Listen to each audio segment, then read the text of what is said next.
strong-armed a few of the sponsors, but it's really Dr. Connor Sybil here, who's co-hosting this event with me, who did a lot of the work. He's a recent graduate. I'm pretty sure this guy's less than 30 years old. All right, and I know I'm more than twice that age, so I'm the old doctor. He's the new doctor. And I have a little street smarts, right, from being around so long, but I don't actually know how to do anything anymore. And so Dr. Sybil knows all that. I mean, this guy knows social media, and honest to God, he can answer an email on his phone. I have to take out the computer. I'm like, how are you doing that on his phone?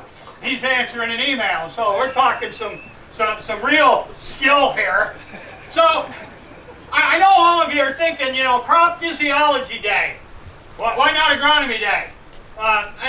And because crop physiology, that's kind of a hard to understand term. Well, by the way, so is agronomy. But physiology, let's think about that. I might get that confused with pathology or psychology. You know, when I'm in the doctor's office, those are terms I don't want to hear. You know, well, you got to go to pathology because of your psychology. That's bad, really, if you think about it. Physiology seems a little bit better. And when we talk about physiology, this is why, right? Agronomy is what practices you should do, when you should do them, where you might do them, and the physiology is why they work. And we're going to try and hit on a little of that. Not too much, don't worry, but that's the underlying theme of our laboratory. We want to tell you what practices you could use to increase your yield, when you should use them, where you should use them, but we also want to impart some of the why you should use them. And that's going to be some of my role. You're going to see it throughout the presentations. We actually have a theme, and our theme is more yield, yes please. I mean, who doesn't want a second helping of yield? And so I'll tell you, you know, with climate change and wars in Ukraine, what you do, we actually need to grow more yield on less acres for the food security. I mean, gosh, if a war breaks out in Brazil, we're in a world of hurt. I'll tell you, unless we step up and increase yield on every acre. And that's what we're about. So I don't have to tell you guys that you're the ones that grow the food, right? I mean, you play a big role in this. We have plenty of food here in the back. We're going to have more coming at break. We're going to try and stuff you full of food at lunch. And that's thanks to our sponsors. This is the first of several times you're going to hear me thank the sponsors who are paying for the food, the tent, the porta potties, and supporting some of the students. So if we raise more than the cost, guess what? It helps support the assistantships of the graduate students you're going to hear from.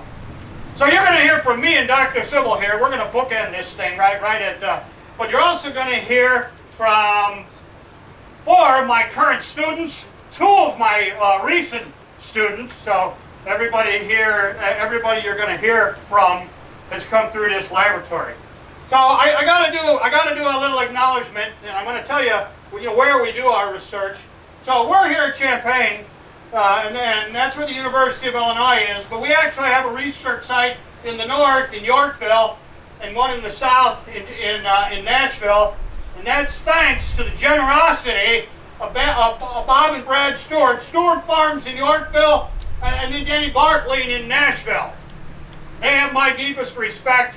They let us use their land. They either donate it to us or rent it to us at a lower cost. And I'll tell you, it costs a lot more money to do research on the University of Illinois farm. We got all this infrastructure. So thanks to them. Now I don't know where you all are from, but Illinois is a pretty diverse state from north to south. And I show you here where we do our research. Some of it you're going to see is done at these sites. You know, if you look at northern Illinois, gosh, look at here, look at the CEC, look at the higher base levels of inherent soil fertility. And as you go south, it changes. I mean, I blame Chicago for, crap flowing downhill somehow, but I'm pretty sure it's glaciers or wind-blown loss or something like that that is actually responsible for it. So this is where we do some of the research that we're going to show you today. Now, we have some really excellent research equipment. Some of it's out here. I mean, so when we're going to a research site, oh man, we got some equipment. And you'll see some of this throughout the presentations that we use. It takes very precise and expensive research equipment to do the kind of things that we do. When we're going to go to a research site, we bring everything with us. I mean, you don't want to drive down to Nashville and forget something. So we bring everything. We even bring this important piece of equipment because the equipment's powered by diesel, but the students are powered by caffeine or Red Bull or some version of that, and so we got to bring that. And by the way, this entire event is being powered by the generator in the cornfield, including the coffee. So we're still using that important piece of equipment. So I'll tell you how the event's going to run a little bit, right? I'm gonna get this puppy started. If we have time between each of the presenters, we'll ask for questions. We have some mics being recorded, so when you watch your language, that's going to be a struggle for me. I got to keep reminding myself of that. If we don't have time for the questions, we'll move on, and we are going to have a panel discussion with all of the students right before lunch. We'll take a 20-minute break to, again, thank our sponsors and consume some more of this great food from our sponsors. Dr. Silva, we also have CCA credit for this event, don't we? Yes, we do. We have a lot of CCA credit. If you stayed through the whole thing, we've got 4.5 available. There'll be, for the first session at the registration tables, an opportunity to sign up for the morning session CCAs. I've got crop and nutrient management. We'll also put the QR codes on the TVs. If you prefer to use your phone, you can do it that way.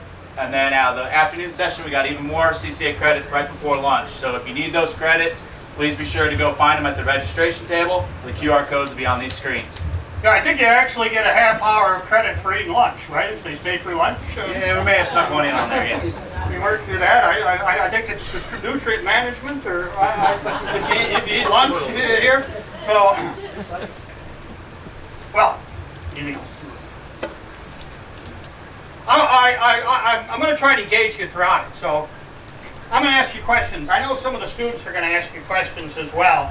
So I always like to, see what you know. And so I'm going to start off before my presentation asking you a question. And the question is, how do you know if a politician likes corn? I mean, what's the indicator? Because this is a pretty important question. Because politicians make policy, and because you never exactly know what a politician is thinking, and you absolutely can't trust what they're telling you, right, for the most part. So, how do you know if a politician likes corn? Well, I can tell you the clear indicator. So I'll start with former President Trump. Now, I mean, say what you will about former President Trump. Apparently inciting a mob to attack the Capitol is not one of President Trump's finer moments. But I can tell you that President Trump did like corn. How could he not, if you think about it? And while I am not necessarily a politician, well, sort of when it comes to fundraising, I like corn too. Now, if you look back, President Trump is a Polynesian guy. I'm more of a brown silk guy. So, what about President Biden? I know he has some redeeming quality. Well, he must, right?